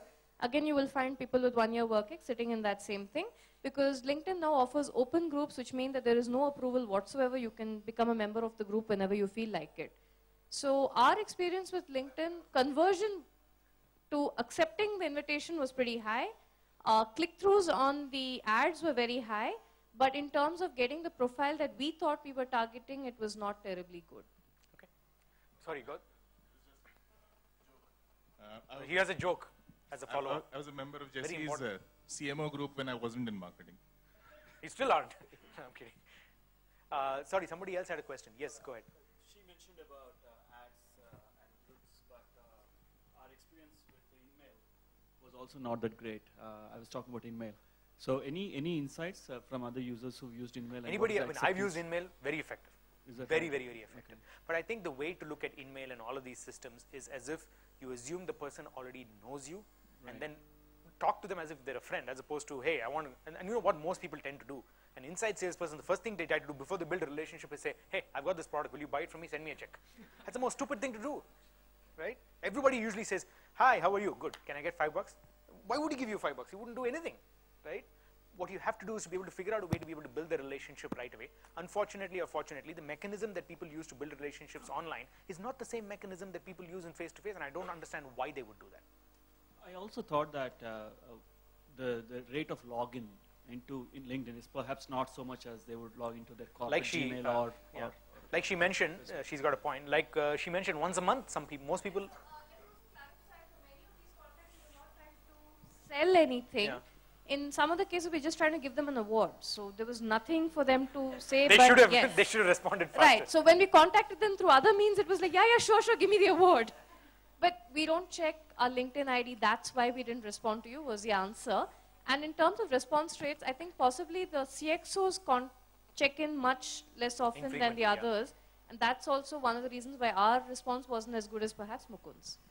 And the other point I would make is in the US especially, we don't find the executives put their information and keep it updated. Okay, I hear that in India it's different, but Jessie is also saying that her experience has not been the case. That's one. And then the second is, usually when you reach out to contacts that are outside of India, the first thing they do is they look at how you're connected to them. Okay, and I've sent a lot of in-mails, and it's worked effectively for me because they look at how I'm connected to them, and if they find a common contact they respect and they feel would be willing to vouch for you, right, because they're in your network, they'll immediately talk to you. So they don't even ask you to do an introduction. In fact, they don't want to know about your company. They don't ask for an introduction. They go and check everything out in advance. They look at your site. They look at your profile. When they agree to speak to you, have to get straight into the topic of what are you going to do for them. Okay, some questions from Twitter. I think I'll send you the. I've got it installed. I've used it for so long I don't remember the name, but I'll send you back a Twitter post. Is that fine? I'll send it to you and you can send it. Okay, perfect. I'll respond to that Twitter post thing, tweet thing. Okay, compensation metrics. Just in terms of overall, and this is average. This is not the starting salaries for people when they start on inside sales. This is the average that they've seen across a lot of different people, right?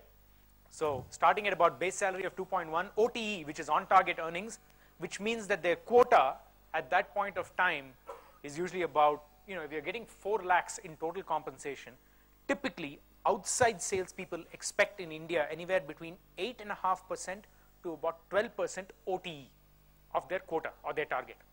What that means, if their target is 2 crores, let's take an average number for easy mathematics and say 10%, that means they should get anywhere between 20 lakhs to whatever you can go on the upside. On target. If they achieve over target, you're obviously going much, much higher, right? Now, for inside salespeople, that metric comes down dramatically because of the fact that they don't have to go about and so on and so forth. It goes down to anywhere between 3.5% to about 5% on their total target for the year.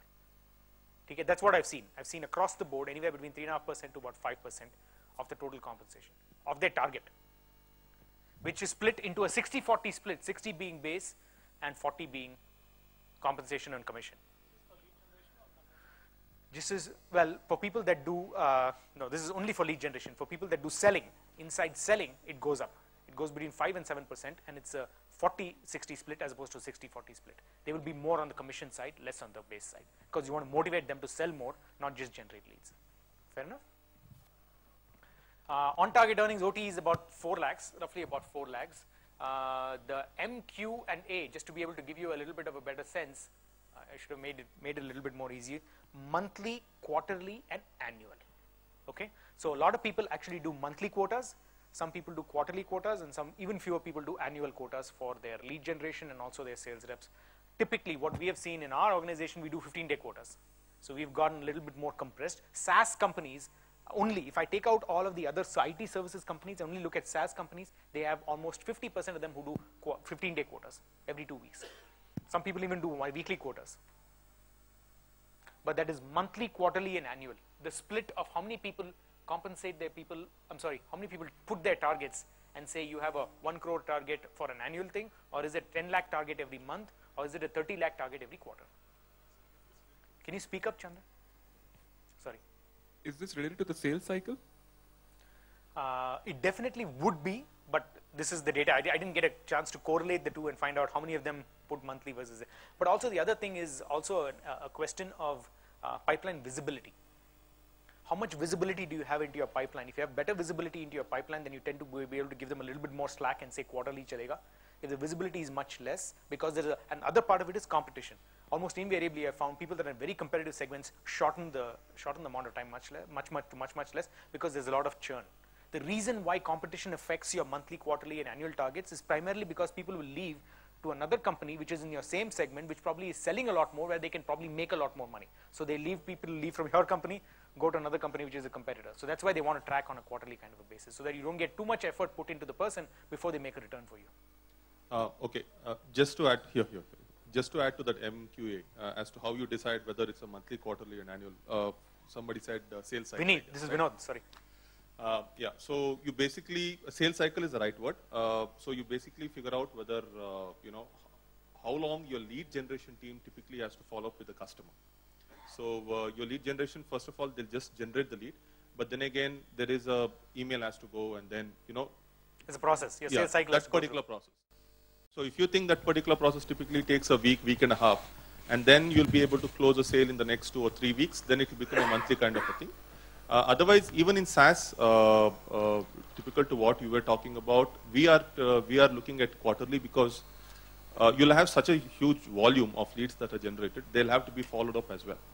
So the other part of it that I've seen, sorry, I don't mean to interrupt you, Vinod, but the other part of it that I've seen is totally unrelated to the sales cycle itself. It's more related to disassociating the performance of the inside sales organization from the, because they have specific targets. I mean, if you tie both of them together, a lot of what these inside sales guys do will not be something they can affect on the field. Let's assume they pass 30%, 40%, 50% more leads than before, and they find that the closure rate is still the same. They're going to come back and say, these guys give me bad leads. These guys are going to say, those guys don't know how to close. So what do you want to do? You want to disassociate both of them. So that each of these, so it's like saying the engineering team has to be responsible not only for the delivery of the product, but they have to be responsible for the revenue. The engineering team, for example, is going to say, what the hell do I have to do with the product revenues? The sales guy is responsible for that, right? So if you want to disassociate, I've seen people also do monthly, quarterly, annual, because they want to disassociate and say, your performance is in a box. This is what you have to achieve, which is targets which I believe are responsible for you. And then we'll find another way, or a manager or someone higher up in the organization will tie the inside to the outside. Yeah, I mean, there's a problem with that. I mean, once you disassociate a lead gen to the real field sales, typically what happens is that you'll have the lead gen guys who are pumping in so many leads, and the sales guys are typically not acting upon that. Point number one. Point number two, you're not able to attribute with a startup kind of a thing, or when you're more typically 2 or 3 years, you're not able to get the real cost of sale. Okay, because you can't put a cost of sale on the lead gen till it's closed. So in your previous slide, you showed 4:1. Even if you turn that other way around, where if you have more inside sales guys who are mapped onto a single field sales guy, and you make them as a team, then you'll have an easy flow. You just have to put a process together telling a lead flows into a field sales at ABCD stage.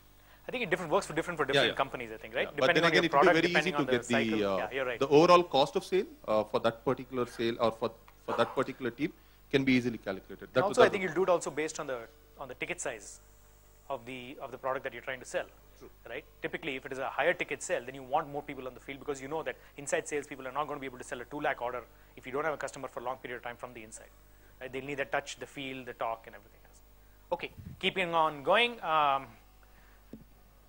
Churn, percentage of churn, which is number of people, or ratio of number of years experience to total compensation. This is in lakhs, right? So just to give you another estimate, we asked another question, which is, a lot of people like this number, right? How many years experience do you have? I'll multiply that by a certain number, and that will be your compensation.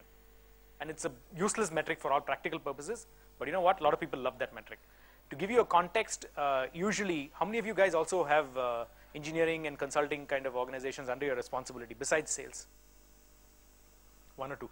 The rule of thumb that we heard in around Bangalore, right, is that you take a person's experience in an engineering, whether he's a PHP developer or some other kind of developer, and you multiply by 2 or 2.5, and that is his compensation. That's the going rate apparently right now in Bangalore for engineers.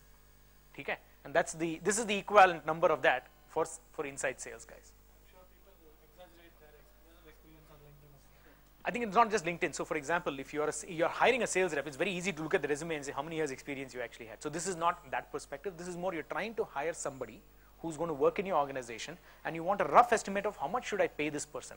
The easy way to say is, here's my quota, here's my average selling price, here's the number of deals that you do, and so you arrive at a number that says, here is your compensation, anywhere between 4% to 6% of the target. The other way to arrive at it, some people just say, I want a rule of thumb. I don't know all this stuff.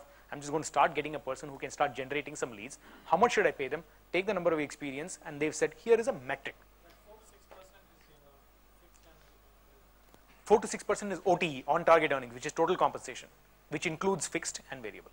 Yes. And usually you'll find inside sales people who are doing lead generation having a 60-40 split, and inside sales people who are doing sales having a 40-60 kind of a split. Am I right? Or is that other way around? What do you do at HP? 40, 60, 60. Okay, that's fine. What are the kind of 1 second. Yes, sir. Sorry. Why it's other way for inside? Because let's say the company is having a very organized process and they want inside sales to generate qualified leads. And as you said, right? Sorry, 1 second. I don't know what I did. Can you figure it out? Jyoti, can you please help? Thank you. Sorry, please go ahead, sir. What I'm saying, I run a SaaS company. So what we are looking at, just de-associate inside sales, what you said, right? We other blame games and all. And we have a very defined process because we ourselves with a CRM, ERP. So we use our process. Eat your own dog food. Right. So we have a clear inside sales where they go and just generate qualified leads. Okay. That means send a couple of emails or follow-ups, make sure that there is a certain kind of interest. And so they are not going to go and close the deals. Okay. So that's why we give them, lesser commission, the sales commission as compared to the field sales. Okay. So you are saying the other way, right? 60-40. That's what. Right. So what I tell you what I think I don't know if I maybe said it too quickly. If you're generating leads to give to a field salesperson, then typically you have lesser of an impact on the ability to manage that sales process. So you would want, as an inside sales rep, more base and less of a commission, because the commission is dependent on them actually closing. You have less of a say on that. Correct? That's why they want to have it 60-40 split. Now, if you are selling, which means you're getting an order and you're actually sending the PO or the invoice based on the customer's PO, you're getting a PO from the customer, you have a lot more impact on the ability for you to close that sale. So you want to motivate the person to be able to sell more, which is why you do 40 base and you increase on the commission side. And I think here's a different example, of a person that actually does the split. They say, we don't want you to do this. There are a lot of different examples that you will find based on different kinds of strategies that people adopt. Sorry, yes, go ahead. Sandeep ka mic, haan, boliye. So when we're talking about, a commission or an incentive, how does that work in a SaaS scenario where, like, typically we do a monthly billing, it's a subscription system. So the revenues are, I could take a 12-month revenue or a 36-month revenue for that matter. So what's the reasonable, benchmark? There is a very, very good, I would highly recommend, this is an excellent question. The question is, do you give the commission of the person based on the monthly, 12 months, 3 years, whatever the commitment period is, right? Now, there are different companies that adopt different strategies. I'll tell you our strategy. And by the way, if you get a chance, please go and type the words BVP. BVP is Bessemer Venture Partners, BVP, and then type SaaS, and then types MTTR, okay? You will get a blog post from a very, very smart gentleman who's looked at about 7 different companies and said, here is how they split it. And that is a little bit BVP, Bessemer Venture Partners, then type SaaS, SaaS, SaaS bahu nahi, SaaS. आप तो वही करोगे बहु मत करो उसके बाद SaaS and then type MTTR. So what they say is the average, Bessemer Venture Partners. Otherwise, you know what, just drop me a Twitter note or an email and I'll definitely point you to where that place is. It's an excellent, one of the best pieces I've seen. Yeah, so they've looked at NetSuite, they looked at Salesforce, they've looked at Reardon. I forget his name, he's a French gentleman. No, it's just a blog post. This is the last 10 reasons for being sassy. 10 reasons for being sassy. 10 rules. And so keep going to this guy. He's got a very good post on how do you get the compensation. Back to your question. The way we do it is we do it on monthly recurring revenue for a 12-month stream, and 8.33% is the average expected for the 12-month stream itself. That's it. We have a separate team that does renewals, because the sales guy would, so we have split our team into hunters and farmers. I have 1 person in the farmer team who does renewals for me. I have 7 people in my hunting team. Hunting team gets 8.33%, farmer team gets 2%. Because the farmer guy... Yeah, that's equally important. I mean, customer retention is very important. How it impacts when the channel gets involved. Sorry? How it impacts when channel gets involved. I didn't... give me more example. For example, our direct sales has closed the deal. So they are getting commission for every month revenue. At the end, when the pay is coming from customers, we pay out to the... You pay on revenue, you don't pay on invoice. Do you pay on booking, invoice, or revenue? Not booking, we just pay out on revenue. The actual. Okay, revenue. So when the money hits the bank. Yeah, money is in the bank and we pay. So now, how it affects if the channel, now we hand over to the channel, let's say, somewhere in Tirupur. Right. Another guy who's going, of another company who's going to go sell it. Right, and they are renewing it. And our direct sales was involved initially to close the deal. So he's on the revenue that... So to me, in this particular case, the reseller or the channel actually gets the 2% because he's a farmer.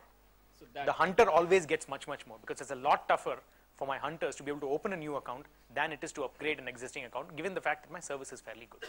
But then he can go and, I'll move to a different SaaS company. That's perfectly okay, and I think that unfortunately is the nature of the business.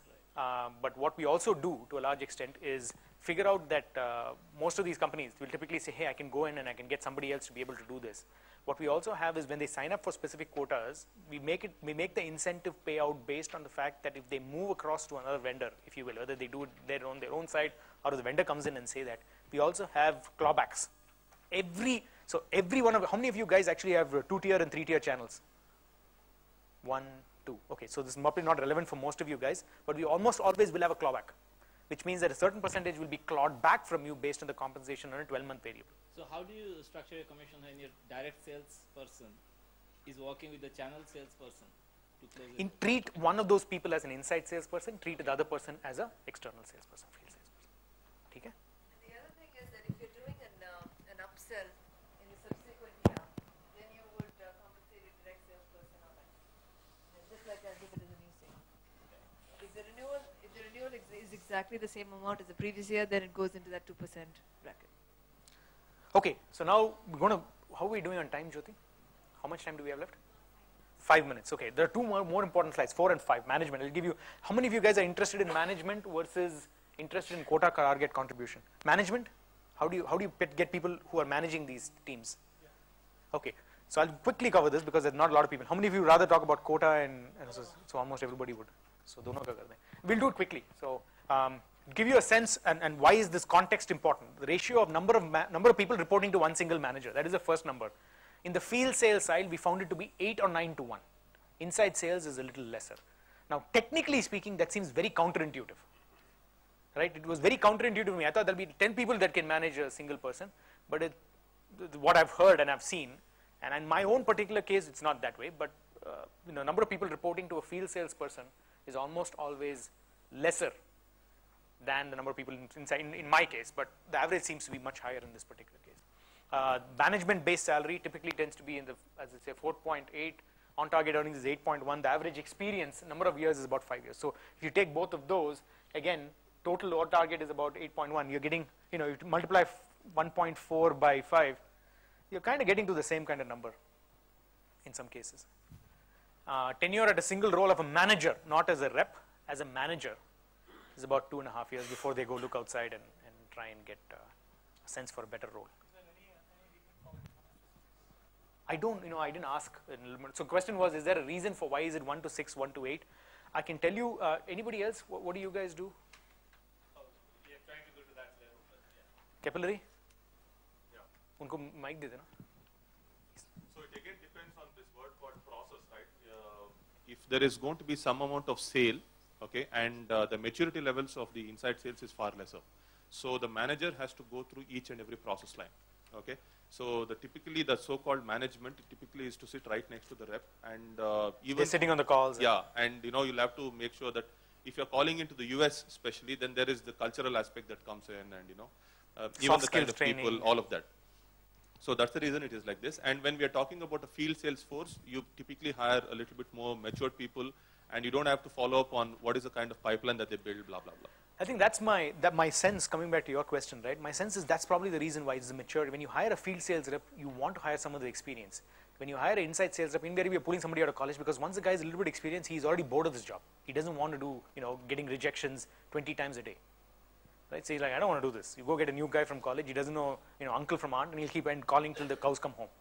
That's my gut sense. I don't have a way to back that up with actual data.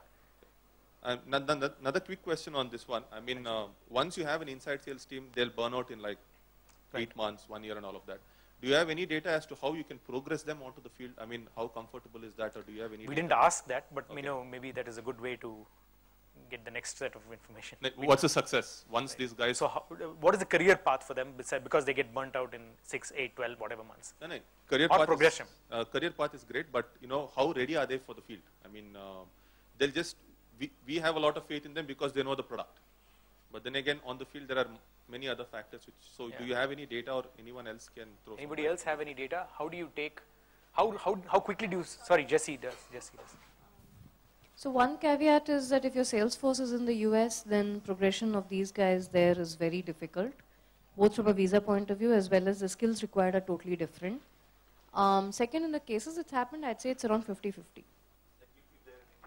If they're in India, it's 50-50 because the skills required for sales sitting in an office is different from the schmooze and the handshake and all of that.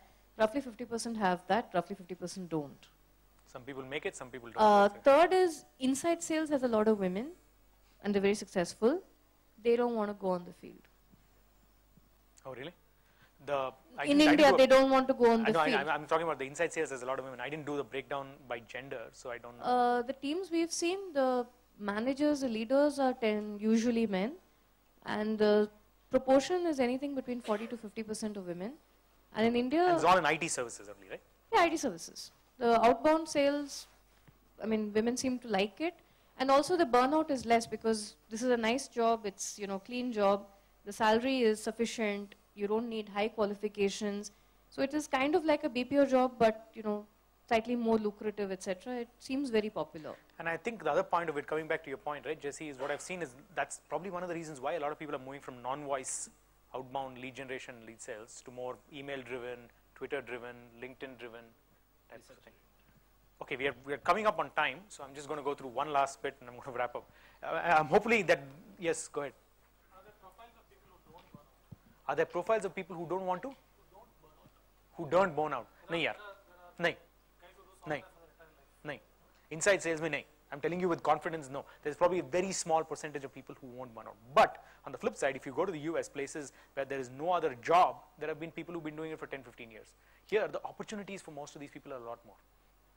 What I've seen in India, the biggest challenge, if you go, for example, right now, to a place out in the boondocks in Dallas, where a very large company called Multiview actually has 314 people. They have people with about 8 years, 12 years, 14 years of experience still doing inside sales.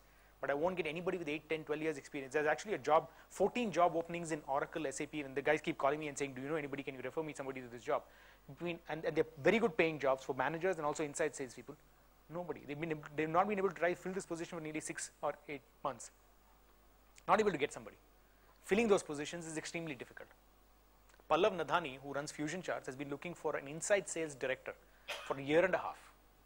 Not because his criteria for, he had amazingly good criteria for who I want to hire, and it's coming down a little bit on an ongoing basis. He says, Chala yaar, if he breathes, it's okay. He's not there yet. I'm just kidding. He's not there yet. But, it's extremely difficult to find these people. That's the reason why I gave you the answer, that I don't think you're going to be able to find somebody that doesn't burn out in India. Opportunities for those, the reason is not because people don't have good opportunities, they have much better opportunities to do other things, and especially because a lot of people come back and say, oh, you've done this, you can do this very well, come and work with me to do this. Another job. Okay, what are the targets, what are the quota, I call it quota, target, same thing. If it is US, it's about $500,000, in India it's about 80 lakhs, about 200,000, depending on how you look at it. Order size, what I've seen across the board is about $10,000, $11,000 to about 29,000 rupees. They're selling, and number of percentage of people achieving quota. So this tells you the attrition rate is very closely related to achievement of quota. So you will find 50% of your sales reps will leave in any given quarter, month or year, depending on whether you manage them on a quarter, month or a year basis. 47% of people on an achieving target basis for any period of time compared are the only ones who make their quota. The quotas from a target. Standpoint, how exactly? I can give you the data. I think I've not split it. This is across the board, services and SaaS. But if I have the spreadsheet and all the data, maybe I can split it up and be able to give it to you. Any other questions? Yes, sir. Is there any benchmark on how many times the salary will be a target? Sorry. How many times the salary will be on target? Target will be the target for that particular person. For example, say his pay is 1 lakh per month. Huh. So is there any ratio that say 10 times his salary? Is the target. That's what I said. No? I think we talked about it before. Between 8.5% to 12%. 8.5% to 12% is what their take-home compensation on target earnings would be. On target earnings is 8.5% to 12%. But if you're doing lead generation, it's lesser. That is for a field rep versus an inside rep. Inside rep is anywhere between 4 and 8%. 4 and 6%, but you can take an 8%. Yes, Vinod. So, what selling for a startup, selling product for a startup. Product, you mean product as a service or software as a service, or just product that can be shipped locally? Versus stabilized company like Oracle, the enterprise. So, what would be the interest of a salesperson be? It's purely decided. I'll tell you the one thing I have learned from hiring about 40, 50 salespeople in India itself. It's purely decided by one thing, compensation. Nothing else matters. Nothing else matters. The Oracle is a good name. I can go to my uncle and say I'm working at Oracle, regardless of whether he's sweeping the floor at Oracle. Uncle says Oracle mein kaam kar raha hai. He comes and works for your company, even if he's the chief executive officer. If you give him that title also, the guy doesn't care. It's purely defined by and these guys that's what you want. In a sales guy, you don't want anything else except for I can see the money, I'm going to get the money. That's it. You want them to be hustlers. That's the kind of person you want to hire. You want to hire hustlers who can go in, tell a great story, make sure that they go after the money on a consistent basis and get you deals. That's it. Nothing else matters. Having a sales guy who's very polished in his look and all is just BS. At the end of the day, I want you to go close a deal and get me money. But at the same time, which should be the hard selling? I think you'll find that both of them are hard in different ways. It's not a cushy job at Oracle because their targets are much higher because they're an established company. It's not an easy job selling a new product company where nobody knows you also. So there are different challenges. It's not one is easy, one is not. So I don't think if you want to position to a new person that you're coming to try and get on board, you want to tell them this is easier than Oracle, because it's not. The challenges you face in a startup with having no brand recognition, with everybody slamming the phone saying, who the hell is this company? I haven't heard of your company. Why would I buy from you is challenging. Yes, Jesse. Mike did that. One thing we found is that if you have a slightly unknown brand, you need sales guys who are not pure cold calling sales guys. They should know how to run an email campaign, do a little bit of campaign management, not so much just a cold calling. Because if you don't supplement your cold calling with that, you do get a lot of rejections.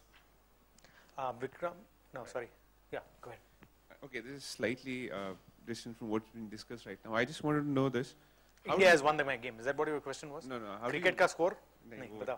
How do you benchmark the performance of a certain channel vis-a-vis, say, your competition? How do you get to know whether, say, my telesales is generating a certain set of leads, which is, say 5%, as compared to Twitter, which is generating 3% or 7%, overall, etc. Within your own channels, right? As opposed to looking at how am I doing versus the competition. Both. That is amazingly difficult to do. None of the competition is sharing information. This also, I had to go through a lot of hoops, and I had to really give those guys a lot of free stuff for them to be able to come and share some information. I don't even know, there's probably a 10% error rate in this data in itself. Just realize that, because just like inflated titles on LinkedIn, people have inflated expectations of salary even though that's what they make. Now, coming back to your question, how is one channel effective versus another channel effective? If you look at your pipeline metrics on an ongoing basis and the conversion ratios, that's typically what you'll manage on. Your funnel is what you're managing on a consistent basis, right? I can tell you for us, the most effective channel consistently has been events, even though it is the most expensive. So the conversion to actually getting the leads, because ours is a much more expensive sale. Ours is typically a crore, 2 crores kind of a sale. It's not a 10 lakhs and you're done. We have a SaaS platform, but still it becomes a crore or 2 crores in terms of just getting started. So it depends on, you're looking at the metrics across the board, and then depending on the specific channel, your conversion ratio might change, might differ, primarily because the person that you're trying to get, the customer that you're trying to get to, uses different channels of communication. Everybody used to think, previously, everybody watched TV, so you just put your TV ad and you're done. I think that was the case. But now, 5 people are looking everything on Twitter. I know some people who check their Twitter every 5 minutes. I know some people who check their LinkedIn every 1 month. I know some people who only check LinkedIn, but they will never check Facebook, or they log into Facebook once in 3 months. So it's very fragmented. It's a very ineffective way to be able to compare and contrast one versus the other. Fair enough? That's it, guys. Thank you very much for the session, and that's it, right?